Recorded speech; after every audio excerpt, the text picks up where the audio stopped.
দেশের বাঙালির মনে এই বৈশাখ মাসটি এক রোমাঞ্চকতায় ভরা। কারণ এই মাসেই 25শে বৈশাখে এমন একজন মহাত্মার জন্ম হয়েছিল যাকে নিয়ে আজও আমরা গর্বিত।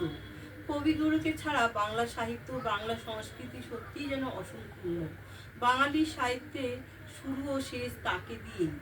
আপামর বাঙালি সুখ, দুঃখ, হাসি, কান্না সমস্ত অনুভূতির সঙ্গে জড়িয়ে আছেন রবি ঠাকুর।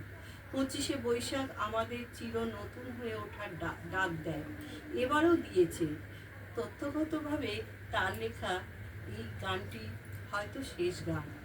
এখন আমরা সমবেত কণ্ঠে হে নূতন এই গানটি দিয়ে আমাদের এই অনুষ্ঠানের শুভারম্ভ করব।